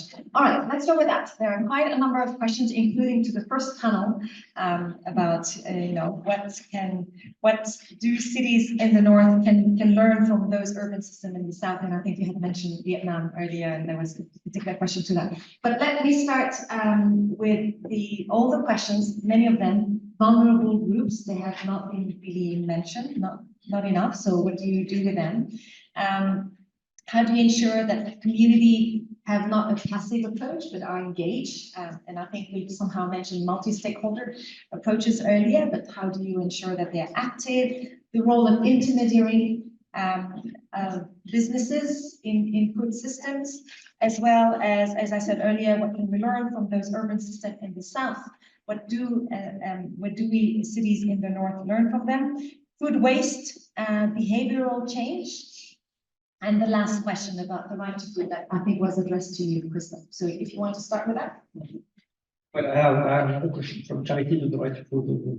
Yes, sorry. So on that, there was a publication of last year by FIAN International. It's called From Charity to the Right to Food. So if you look up, you can find it. It's always a bit. Some are astonished that some human rights NGOs are making campaigns against food banks. So, for example, Germany, Germany, but it's just because if we talk about human rights, we talk about state obligation. It should be the state's responsibility is not given to charity and or left to charity. And so we had this debate, of course, in Geneva during the campaign. And what was very interesting, it was that food charity organizations, they all did a campaign. They did a coalition and did the campaign for the right to food. But they knew that if we go really implement the right to food, it means they will disappear. You know? And so there was because the state should take the leads, and so now that we are negotiating the law, you have different perspectives. Some are ready to change the system, and but some are just here to receive more money for their free aid organization. So we don't know what will come out of the law, but there is this tension. But with the right to food, yes, it's the state who has made responsibilities, and it should not be left to the charity. Then intermediaries, yes, of course, it's a big issue. Also in Switzerland, we have a duopoly, we call it. Livro and Coop, they control 80% of the market, and so it's very true that you said that they do not participate in the local discussion. Maybe it's a good it's an advantage in some ways, because the problem is that they are so powerful at the national level, and that it is very difficult to do something. And they are not transparent. They don't accept any transparency about, for example, how the prices are made. There were lots of journalists did things, moved things last year, and about the fact that they give, I don't know, very little percentage to the producers, and the margins are huge. And they, for example, it was demonstrated that the margins on organic product, it's a lot larger than the other ones. It's not related to the cost of the food production. It's just because they know that 10% of the consumers will pay anything they will, any price they will put. So they make lots of money without being transparent. So that's very problematic. Yes. Now we have the right food in the Constitution of Geneva, and we have also, it says that the state should respect, protect, fulfill the right to food. So that's the obligations on which we work since 20 years at the UN. And so I did a publication, I explained what it means. And the obligation to protect it means that you should regulate the private sector. Okay? But then the authority says, we cannot regulate the private sector. So you have this tension, okay, and that they are very powerful, as we said. So, but there is a need, yes, to regulate the private sector to make sure that they ensure their prices. The last, and then also on We are starting a discussion, as I said, on Geneva, on the food fund. There is already an experience since 2 years in Montpellier, in the city of Montpellier in France, okay, where they have created that. And the money cannot be used in the main supermarket. Okay? It is for local market, it is for local shops, sustainable production by local producers. So they try to create something outside of these big supermarkets, exactly for that, because to make sure that it's fair in the whole food system. And then the question on the right food and how you can learn from Geneva, it's nice because since 20 years it has always been the South, you know, we have been in advance to protect the right food in Brazil, in India, in other countries. Kenya, you put as well in the position, of course, in 2010. So that's of course, yes. We can organize a webinar, we can organize what you want on the experience in Geneva and how the right food has been realized at the local level, how it is implemented, and we can do that with them. Waste, maybe, if you want to address that one, or behavioral change? Yeah, thank you very much. On the issue of food waste, I think like what we saw yesterday in Geneva, I think there is really a structured way of dealing with food waste because we were able to visit the food bank. So back in Kenya, I think I would say that we don't have a structured way of dealing with food waste because you know, in a country where there is still inadequate food, the issue of food waste really doesn't come out so clearly because we are still a food insecure country. So we are really not producing so much. The issue of food waste doesn't really feature. We don't have a clear policy on how to address food waste because maybe in the marketplaces, especially like we have big markets in cities that live in fresh food. So maybe the ones that go to waste because they have not been bought, then you find that people are just coming, cut it away, maybe to go and just throw it away. Maybe the city, the municipal authorities go collect it and then they go and dispose it. Although here I saw like there's a way that some of this food waste is transformed into some other useful products. But back home in Kenya, we are not having such a clear framework because even whatever is wasted is really not so much because the food is yet to be adequate. Yeah, and then we also have a national food safety policy that generally addressing the issue of maybe contamination of food, especially when it comes to maybe the microbial content like the E. coli or the salmonella or aflatoxin. Because like back in my county, Bungoma, recently we received an aflatoxin decontaminator where it was a donation. So farmers and even maybe schools are able to go after they have bought maize for consumption, they are able to go to that. Okay, this machine is stationed at the National Cereals and Produce Depot. So it is a decontaminating machine. So one can go and maybe take maize there, maybe several bags. It goes through that machine, and then if it had a toxin, the maize is decontaminated. So that is one way of ensuring that even the maize that will have gone to waste, maybe it could be thrown away because it is contaminated, is able to be decontaminated, and then it is safe for consumption. So what I'm saying is in Kenya, we are not having, we have the food safety policy, but we don't have a framework of dealing with the food waste. Because even what is really wasted is not so much because we are still in a food insecure country. Thank you.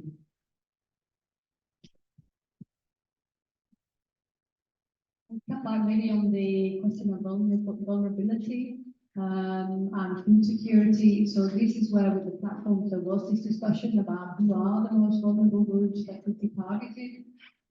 This was exchanges happening more with those working on on social protection, in social welfare? You know, is that geographic? There are certain parts of some of these cities where there's really no land ownership, so people cannot do even a little bit of production at all. And these are also very low income families. So these slum areas, we don't have massive slums in these secondary cities, but there are slums in very deprived areas. So it was partly geographical and linked to this fact of very low income, so limited in being able to buy food and also not having any possibility to do any production at all. And then, of course, certain groups such as people with disabilities that are also generally vulnerable. So this was a bit where the discussion went and where we were working now, because of course NICE is not now a humanitarian project, but when there have been disasters that have struck some of these cities, it's particularly happened in Rwanda, there were landslides, and then there was, like, of course, if you're there with a nutrition project, then emergency kind of appeals come in, and that's good that we could respond quickly, but that's not the idea. So it was more working now with the platforms that when that happens again, that the platforms would know how they could access support. And it actually went well in the sense that the government was also really making available and saying that we'd like to support, and if you contact here, then you can get support. And so it was making that, you know, kind of having the platform empowered in that sense of seeing, okay, we can take control of the situation. Okay, it was fortunate they could tap into some easy resources, but actually to be ready to do that the next time and to be prepared, let's say, for having that more emergency level response from the platform. So I think that's where we were going on that question.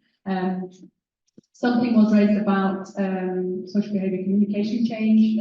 So I think there we have really done, I mean, all the cities are quite data rich. Meanwhile, in NICE, we have looked at consumer insights to try and understand what's driving decisions about which food to buy, how to prepare that food. And that has informed social behaviour communication campaigns that took place in markets, that took place in clinics, that took place in schools, and they also took place with farmers. So this whole kind of notion of champions, of also farmer champions that are knowledgeable about the whole question of nutrition. So I think that's where, you know, we started that discussion, and also activities quite concretely then working with community health workers, working with teachers and young people in schools. So that's what I can say about that. Of course, we're doing that though against, we're very confident that we're doing that against the backdrop of, you know, the food environment, where there's a lot of marketing going on, or, you know, not non-healthy food, which has a much more powerful logic. So very, very limited at that. And perhaps it's the last point from my side about retailers. So I think that is a question that we really have on the table now, I think, in all the cities. So we're working with consumers, so with people eating the food. We're working with people that, you know, that are producing the food very directly with farmers, but then, and also aggregators to some extent to get that into city markets. But we have not fully unpacked the middle of the value chain, and the fact that there are middlemen and middle women, and of course there the driver is about profit, about margins, and this I think is the challenge. So when it's, you know, in terms of enriching the discussion, I would say around the food systems and governments should be doing more on this whole question of the retailers. I think this is where we are looking to go next in NICE and in this. Thank you.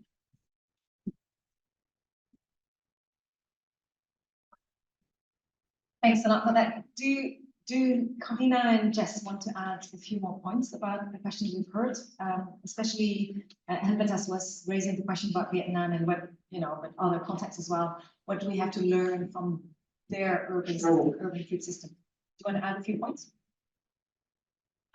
Go ahead. Yeah. Go ahead. Yeah, so I think it's a very important point that we mustn't just assume that the global north is in the lead and that it's only one directional exchange.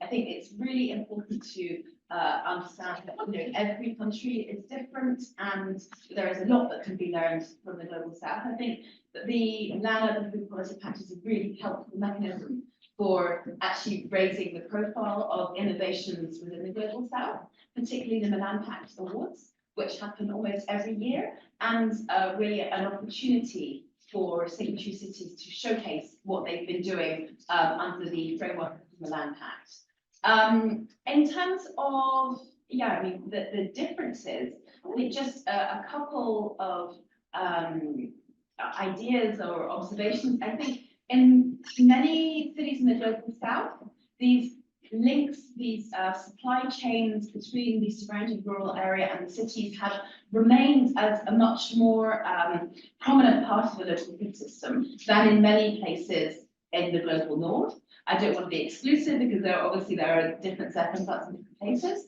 Whereas I know that in the global north, often this kind of local food provisioning has become a bit exclusive. It's often local food has this cachet and is assumed to be better and therefore carries a premium. I think also there are a number of initiatives off the top of my head I can think of where public procurement has been facilitated in the global south from local farmers, initiatives that actually bring together local farmers to help them to be able to supply schools and other public settings within the city and also markets. And I think that these initiatives are really helpful because they're actually really concerted ways of helping to overcome the barriers that smaller farmers can experience in trying to access these urban markets. And last point, I think, in terms of urban agriculture, I think in many countries in the global south, urban agriculture is couched much more in terms of food security, enabling families to be able to produce food and have that resilience at the family level. In many places in the global north, urban agriculture is it's something nice to have. Doing your own gardening is often couched in terms of well-being, physical, mental health, and community cohesion. And yes, it does bring those benefits, which are really important and helpful. But I think without being couched in terms of food security, because everyone just assumes that the food will arrive in the city through globalized supply chains, it means urban agriculture doesn't tend to get that multi-level support. It's seen as much more at the lower level. So I think that's an important thing that can be learned from experience. That helps. Thank you so much for that. Very useful actually to have a few points of comparison there.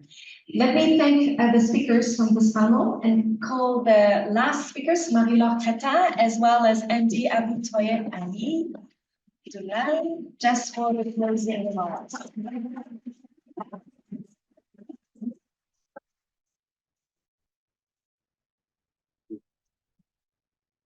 Okay, here's your right name there. Please. And Marina.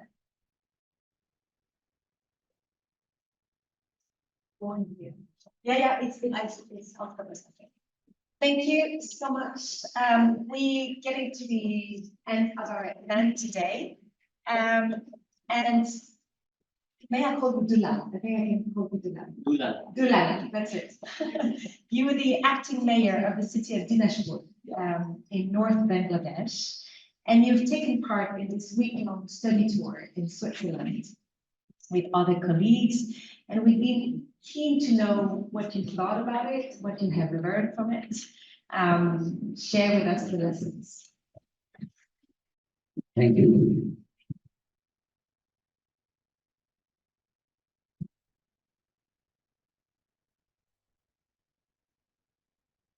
Good morning, everybody. Ladies and gentlemen. It is truly an honor and privilege to stand before you today as the mayor of Dinashpur, Bangladesh, as we conclude this insightful field learning event in the beautiful city of Geneva, Switzerland. I feel we it for the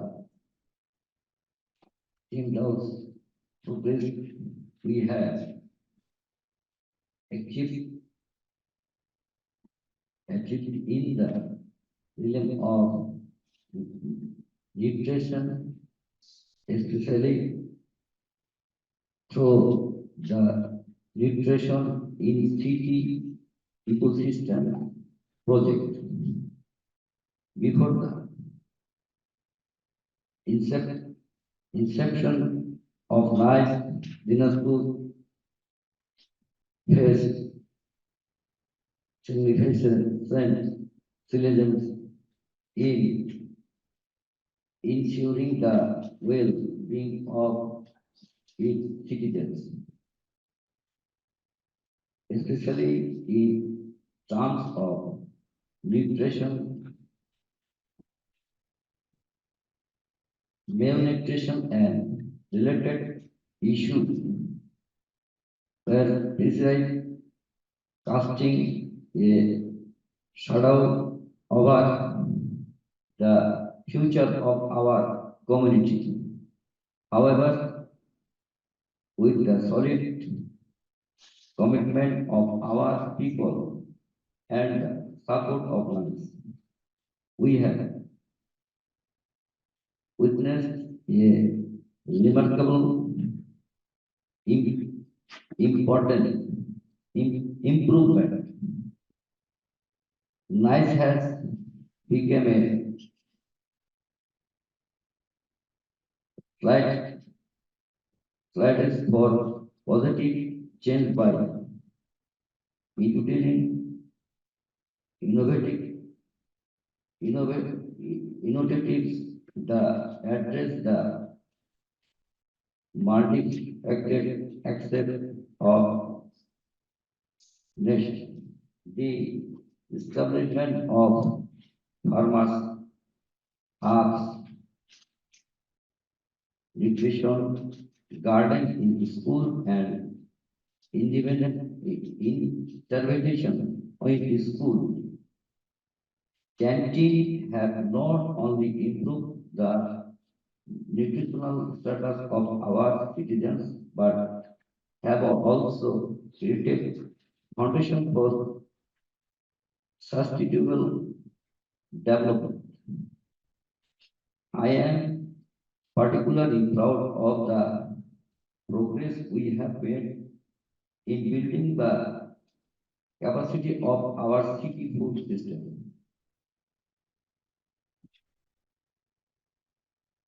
Empowering women and youth group to take charge of their natural well-being. The establishment of a breastfeeding corner in the mayor's office premises has been a symbol of our commitment of supporting lactating mothers. Today is International Women's Day, and it warms my heart to know that mothers in Dinajpur are now benefiting from this initiative, fostering a healthier start for our youngest citizens.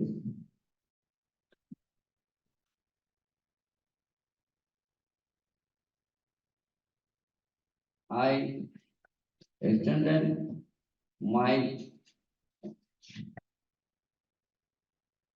heartfelt gratitude to the development partner organization, different local government department that have stood by us thought out this transformative journey.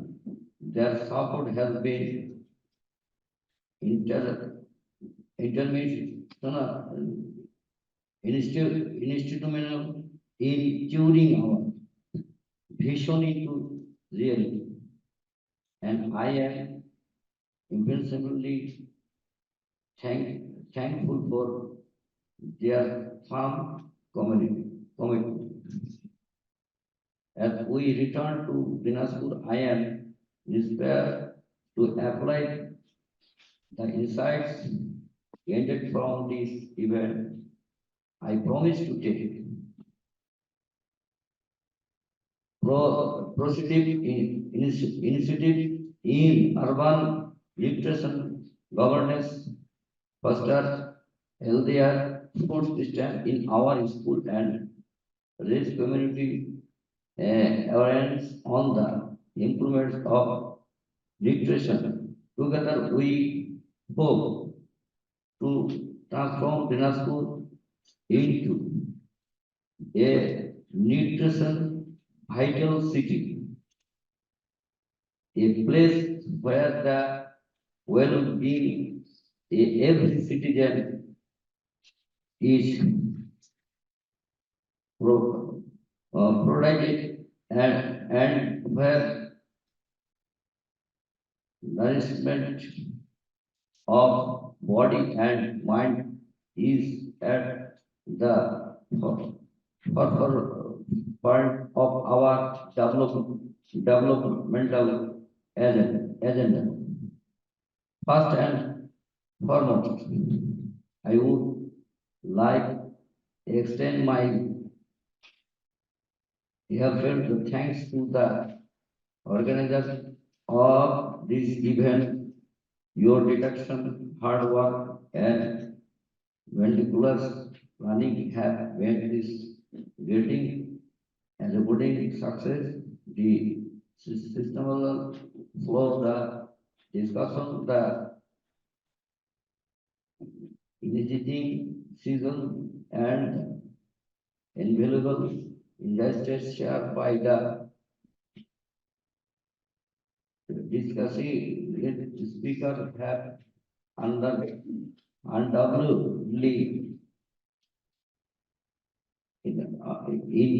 enriched our understanding of nutrition and its multifaceted challenges. To the mayor of Jam, thanks you for kindly hosting us in your beautiful city. The one hospitality and my friend Atomos have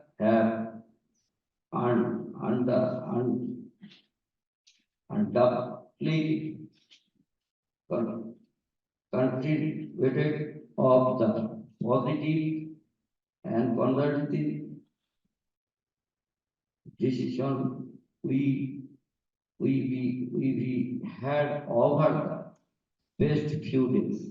A special word of credit is also due to the Food and Agriculture Organization and all the reliable organizations that actively participate in this event. Your commitment to addressing the complex issue surrounding narration is comfortable and knowledge sharing and definitely inspires innovative approaches in our respective regions.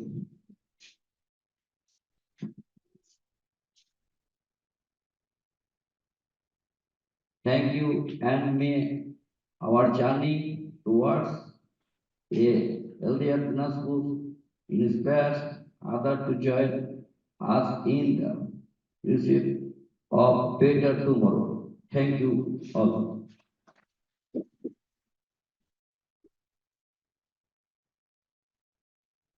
Thank you, Mayor, for this speech, which is full of hope. And indeed, we hope that the study tour here was transformative and that you will bring back everything that you've learned here to Dinajpur in Bangladesh. So thank you. Last but not least, Marina Kata, you're the head of the food systems section at the Swiss Agency for Development and Cooperation, for which you've been working for more than 20 years, if I understand. Switzerland is the main donor, main partner of the NICE project we've been talking about today, and you have really a high interest on the transformation of really food systems as such, looking at all stakeholders, sectors, levels of governments, and you have the honor to make closing remarks today, reflecting upon the events, but also hinting at the way forward. Thank you very much. And I think my words are for this event, but also for the whole week. It's really a pleasure to see the results of, I guess, an idea that started in 2019, 2020. I was not there, that was my predecessors. The team at the SBC working on food security decided at that time to give a change to the way we used to work.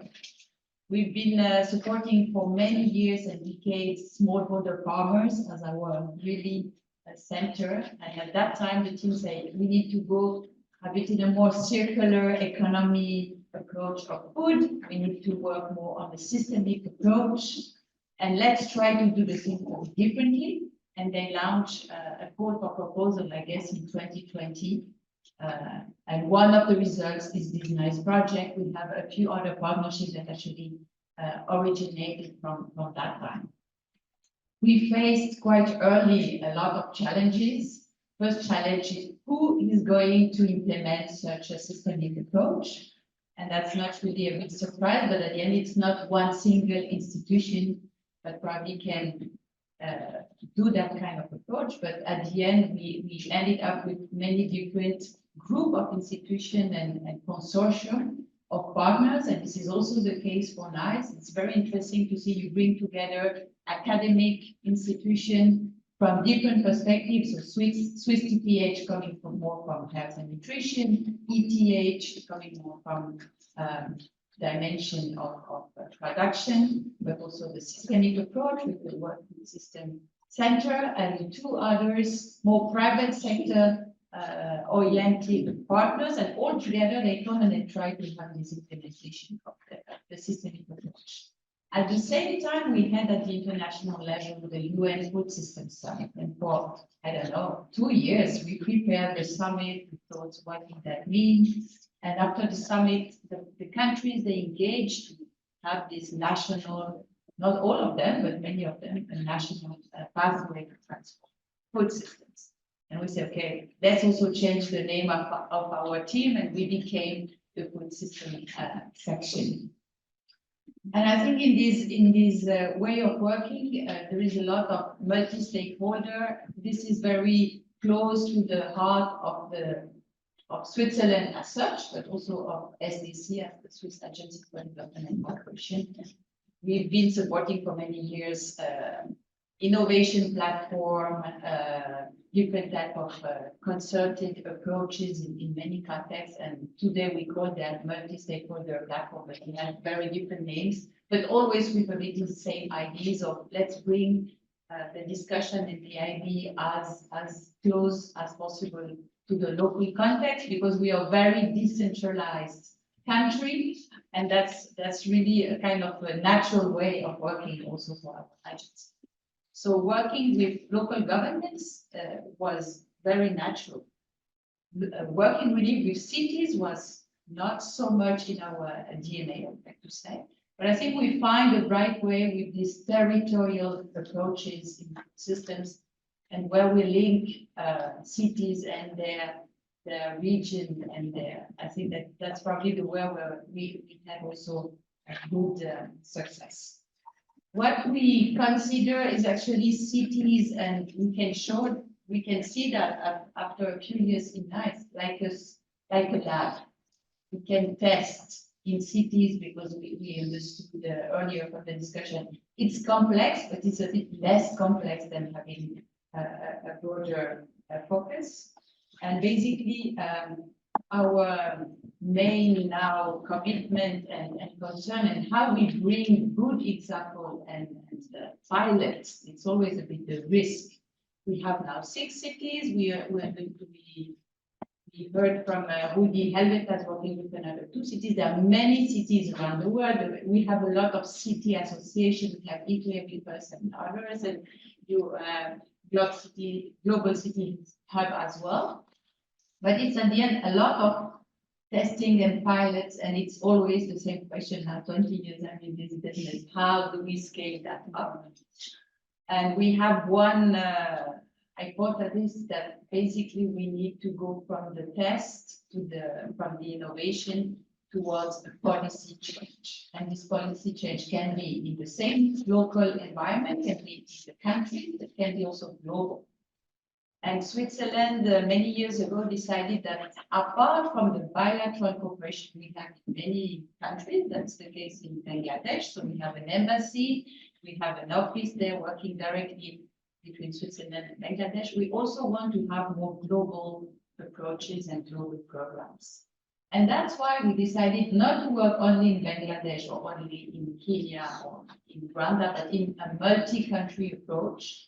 But this idea of the multi-country makes sense only if at a certain moment you bring these different countries together. This is the case of this tour. So we exchange, we have this peer exchange, but also that with example from Bangladesh and 2 countries in Africa, we can bring that a bit higher up in the global agenda. And there is a good opportunity this year at the CFS, at the Committee on Work Security. I mean, those last years and coming years, because there is a lot of interest working on urban food system. There is a report that will be published in a few months, and NICE and the cities have contributed to the report. They have given examples. After the report at the CFS, there will be a policy convergence process where the countries will negotiate it, a few guidelines and orientation, and we hope that actually SDC can also, in the second step, bring what we discussed in Rome at the CFS as a policy orientation. We can make that being implemented, and I think that was a strong point of Karina. Let's go into the implementation vote, and I think this is really our focus. And maybe my last point is around Geneva. We're here today in Geneva. For us, food is Rome and health is Geneva, making it very simplistic. At least it was like that. And I think the systemic approach in food, but also the One Health approach in health is bringing our 2 words a bit more closer and together. And we are convinced that Geneva can also contribute to the discussion on food systems. It's about the different UN agencies that are here. It's also about the very big NGOs communities, and for us, for instance, GAIN, who is also here in the room, so the Global Alliance for Nutrition, that's also one of the headquarters here. We have the Scaling Up Nutrition Movement Secretariat, they're also here. And we just kind of realized we can do more with the different stakeholders in Geneva, not forgetting the human rights dimension that we've been discussing earlier. So Dominique Beaujean from FAO is also very keen on that. We want to do more. We want to bring closer, basically, Rome, Geneva, and of course New York, because a lot is happening around the SDG and what will be the next step on the Pact for the Future and so on. So there is really this interest of Switzerland to make all these linkages and bridges in the future. And I think for the partners who are here today, this is a very important milestones in the program. We are at kind of ending the first phase, and we now enter into what next. Very happy to discuss that. You will have also a further meeting in the afternoon. I think we should keep in mind, are we going from this pilot to the scale? What is possible to really ensure that it will be sustainable? How do we manage also to get the city inspired, as you say? And I think all these dimension, we probably have the opportunity. We are happy to work further on that and to basically connect all these dots. There is a lot of other programs working on that, but we have also the opportunity to have a big player and UN agencies interested. So apparently all the ingredients are here to have a big success in the future. Thank you very much, and I hope you all go back to your cities and countries with good ideas, and we're happy to keep in touch. Thank you.